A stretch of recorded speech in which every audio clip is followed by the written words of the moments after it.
Hello guys, ஒரு heart வார்மிங்கான நல்ல nostalgic love drama பற்றி தான் பேச வந்திருக்கேன். ட்ராமாவோட நேம் என்னென்னு பார்த்தீங்கன்னா செரண்டிபிட்டி எம்ப்ரேஸ். என்னடா நேம் வித்தியாசமாக இருக்குது, ட்ராமா எப்படி இருக்குன்னு தானே யோசிக்கிறீங்க. இந்த ட்ராமா வந்து என்ன மாதிரி ஒரு ஸ்டோரி லைன் கொண்டு போயிருக்காங்கன்னு பார்த்தீங்கன்னா அன்எக்ஸ்பெக்டட் லவ், அதாவது எதிர்பாராத விதமாக ஏற்படுற காதல். ஒரு ஒரு சமயத்தில் நம்ம என்ன சொல்லுவோன்னா, சிலது வந்து தலை விதிப்பா, நமக்கு இப்படி தான் நடக்கணும்னு இருந்தால் அப்படி தான் நடக்கும், நான் யாராலையும் அந்த ஃபேட்டை வந்து சேஞ்ச் பண்ண முடியாது அப்படின்னு சொல்லுவோம். அண்ட் இன்னொரு பக்கம் ஒரு விஷயம் நமக்குன்னு இருந்தால் அதை நம்ம தேடி எப்படி வேணால் வரோம், எந்த ரூபத்தில் வேணால் வரும், நம்மக்கிட்ட கண்டிப்பாக வந்துடும் அப்படின்னு நம்புகிறவங்களும் பல பேர் இருக்கும்.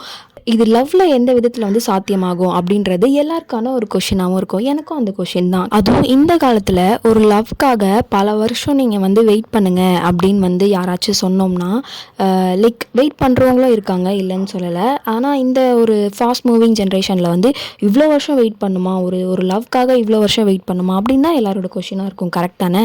ஆனால் இந்த ட்ராமாவில் எப்படி கொண்டு போயிருக்காங்கன்னு பார்த்தீங்கன்னா 10 இயர்ஸ்க்கு அப்புறம் நம்ம ஹீரோ ஹீரோயின் வந்து மீட் பண்ணுறாங்க.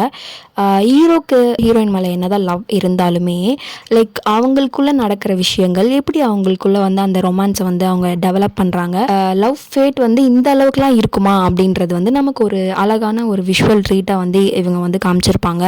என்னடா இவ லவ் ஃபேட்டுன்றா, என்னென்னமோ பேசுகிறா அப்படின்னு அவங்க எல்லாருக்கும் இருக்கும். ஃபஸ்ட் நம்ம ஹீரோயின் யாருன்றது தெரிஞ்சுக்கலாம். அதுக்கப்புறம் நான் எங்களுக்குள்ளே இருக்க லவ் ஸ்டோரியை பற்றி சொல்கிறேன். நம்ம ஹீரோயின் வந்து யாருன்னு பார்த்திங்கன்னா, நம்ம ஹீரோ வந்து இப்போது கரண்ட்டாக அவருக்கு வந்து 29 இயர்ஸ் ஆகுது. அவர் ஒரு ஃபினான்ஷியல் பிளானராக வந்து ஒர்க் பண்ணிகிட்ருக்காரு ஒரு கம்பெனியில். நம்ம ஹீரோயின் யாருன்னு பார்த்திங்கன்னா, அவங்க வந்து ஒரு அனிமேஷன் ப்ரொடியூசராக இருந்துகிட்ருக்காங்க. அன்எக்ஸ்பெக்டட் லவ், ஃபேட் லவ் நிறைய சொன்னேன் இல்லையா, அதெல்லாம் எதுக்காக நான் சொன்னேன் அப்படின்னு நம்ம பார்க்கலாம். அதுக்கு முன்னாடி நம்ம எல்லாரும் அப்படியே ஒரு 10 இயர்ஸ் அப்படியே பேக் போகணும் இவங்க ஸ்டோரி பார்க்குறதுக்கு. அதாவது இவங்களோட ஹை ஸ்கூலுக்கு நம்ம போகிறோம். இவங்க ஹை ஸ்கூலில் வந்து நம்ம ஹீரோயின் வந்து சரியான பாலு பொண்ணாக இருக்காங்க, ரொம்ப ஜாலியாக இருக்காங்க. எந்துவாக ஒரு பொண்ணை பார்த்தா எப்படி இருக்கும் அந்த மாதிரி நம்ம ஹீரோயின் இருக்காங்க. நம்ம ஹீரோ நிறைய ட்ராமாஸில் பார்த்த மாதிரி படிப்ஸு ஃபுல்லாக வந்து ரொம்ப பிரெயினியான ஆள், நல்லா ஸ்மார்ட்டாகவும் இருக்கார், நல்லா யங் லுக்கிங்கு, அந்த மாதிரி நம்ம ஹீரோ வந்து இருக்காங்க. இவங்களோட அன்எக்ஸ்பெக்டட் மீட்ஸ் வந்து ஃபஸ்ட்டு எப்போ நடக்குதுன்னு பார்த்தீங்கன்னா ஒரு பஸ்ஸில் தான். அப்போ மீட் பண்ணும்போது இவங்க 2 பேருக்குமே கண்டிப்பாக தெரியாது இவங்க இந்த அளவுக்கு வந்து லவ் லைஃப்பில் ஒன்றா போவாங்களா, இல்லை அவங்க லைஃப்பில் என்ன அடுத்து நடக்க போகுது அப்படின்ற விஷயம் எதுவுமே இவங்களுக்கு தெரியாது. ஸ்டார்டிங்கில் நம்ம ஹீரோயின் வந்து ஹீரோ கிட்ட எப்படிலாம் போய் பேசுவாங்கன்னு பார்த்தீங்கன்னா, நம்ம ஹீரோயினோட ஃப்ரெண்டுக்காக போய் பேசுவாங்க. அதாவது நம்ம ஹீரோயினோட ஃப்ரெண்ட் வந்து நம்ம ஹீரோ வந்து ஒன் சைடாக லவ் பண்ணிட்டு இருப்பாங்க. அந்த விஷயத்தை வந்து கன்வே பண்ண ஹீரோயின் ஃப்ரெண்டு ரொம்ப தயங்கிட்டு இருக்கிறதுனால நம்ம ஹீரோயின் வந்து போயிட்டு நம்ம ஹீரோ கிட்ட வந்து பேசுவாங்க. அப்படியே அவங்க 2 பேருக்குள்ளே நிறைய டைம் ஸ்பெண்ட் பண்ணுற மாதிரி சிச்சுவேஷன்ஸ்லாம் அமையுது. ஸோ ஸ்கூலில் மீட் பண்ணுற சிச்சுவேஷன் அப்படி எல்லாமே அமையுது. இன்னொரு பக்கம் என்னென்னா, நம்ம ஹீரோயினுக்கு வந்து ஒரு ஃபஸ்ட் லவ் இருப்பாங்க. அந்த ஃபஸ்ட் லவ் கிட்டே நம்ம ஹீரோயின் வந்து சொல்லியிருப்பாங்க. என்னதான் இருந்தாலும் அந்த ஃபஸ்ட் லவ் வந்து கரெக்டாக போயிருக்காது, அதாவது பிரேக்கப்பில் தான் கொண்டு போய் முடிஞ்சிருக்கும். நம்ம ஹீரோவோட ஃபஸ்ட்டு க்ரஷ்ஷாக யார் இருப்பாங்கன்னு பார்த்தீங்கன்னா நம்ம ஹீரோயின் தான் இருப்பாங்க.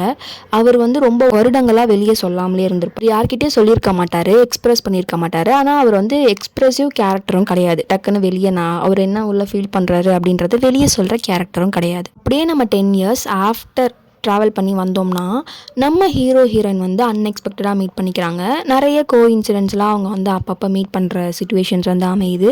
நம்ம ஹீரோக்கு வந்து ஞாபகம் இருக்குது, இவங்க நம்ம ஹை ஸ்கூலில் பார்த்த பொண்ணு தானே அப்படின்றது வந்து நிறைய ஞாபகம் இருக்குது. நம்ம ஹீரோ நிறைய பேச ட்ரை பண்ணுவார். இவங்களுக்குள்ள அதாவது அந்த லவ் வந்து எப்படி ஆரம்பிக்குது, இவங்க லவ் எந்த விதத்தில் ஃபேட்டடாக இருக்குது அப்படின்றத வந்து இந்த ட்ராமாவில் த்ரூ அவுட்டாக கொண்டு போயிருப்பாங்க. என்னதான் நம்ம நிறைய த்ரில்லர், ஃபைட்டிங், மிஸ்டரிக்கல், ஃபேண்டசி அப்படி நிறைய பார்த்தாலுமே we all need the deep love story, right? நம்ம எல்லாருக்குமே வந்து ஒரு நல்ல லவ் ஸ்டோரி வந்து பார்க்குறதுக்கு வந்து ரொம்ப பிடிக்கும். எனக்கும் அது ரொம்ப பிடிக்கும். உங்களுக்கு பிடிக்கும்னா கண்டிப்பாக கமெண்ட் செக்ஷனில் சொல்லுங்கள். அவங்களுக்குள்ளே இருக்க ரொமான்ஸ் கார்டை வந்து எப்படி அவங்க யூஸ் பண்ணுறாங்க, எப்படி அவங்களுக்குள்ளே இருக்க ரொமான்ஸ் லைஃப் வந்து போகுது, எந்த விதத்தில் வந்து லவ் ஃபேட்டடாக இருக்குது, லவ்ன்றதே ஒரு அழகான விஷயந்தான், அது எப்படி எந்த அளவுக்கு அவங்களோட லைஃப்பில் வந்து ட்ராவல் ஆகுது அப்படின்றத வந்து உங்களோட சேர்ந்து நானும் பார்த்து தெரிஞ்சுக்க போகிறேன். அதாவது ஜூலை 22 தான் இந்த ட்ராமா வந்து ரிலீஸ் ஆகிருக்கு. இப்போ தான் ஆன்கோயிங்காக போயிட்டுருக்கு. டோட்டலாக ஒரு 8 எபிசோட்ஸ் தான் இருக்குது இந்த ட்ராமாவில். ஸோ எனக்கு தெரிஞ்சு இது வந்து ஒரு மைல்டஸ்ட் ட்ராமா, சூப்பரான ஒரு நாஸ்டாலஜிக் லவ் ஃபீல் கொடுக்குற ட்ராமாவாக இந்த ட்ராமா இருக்கும்னு நினைக்கிறேன். என்ன மாதிரி நீங்களும் என் கூட சேர்ந்து இந்த ட்ராமா பார்க்க ஆசைப்பட்றீங்கன்னா கண்டிப்பாக பாருங்கள். நிறைய ஆன்லைன் வெப்சைட்ஸில் வந்து அவைலபிளாக இருக்குது. லைக் ட்ராமா கூல் வெப்சைட், அந்த மாதிரி நிறைய வெப்சைட்ஸில் அவைலபிளாக இருக்குது. உங்களுக்கு எந்த வெப்சைட்டில் இதை பார்க்கணுன்னு ஆசைப்பட்றீங்கன்னா கமெண்ட் செக்ஷனில் கேளுங்க, நான் கண்டிப்பாக லிங்க் வந்து கொடுக்குறேன். அண்ட் இந்த மாதிரி நீங்களும் நிறைய ட்ராமாஸ் வந்து பார்க்கணுன்னு ஆசைப்பட்றீங்கன்னா இந்த சேனலை வந்து சப்ஸ்கிரைப் பண்ணி வச்சுக்கோங்க. நிறைய ட்ராமாஸ் ரிவ்யூ கண்டென்ட் வீடியோஸ் நிறையா வந்து போடலான் இருக்கேன். இந்த மாதிரி வேறு ஏதாச்சும் ட்ராமாஸ் ரிவ்யூ வேணுன்னா கூட கமெண்ட் செஷனில் லீவ் பண்ணுங்கள். கண்டிப்பாக நிறைய ட்ராமாஸ் ரிவ்யூ வந்து போடுறேன். until then it's bye from Shivu. டாடா பை பாய். சப்ஸ்கிரைப் பண்ண மறந்துடாதீங்க. சப்ஸ்கிரைப் பண்ணிக்கோங்க. Bye guys.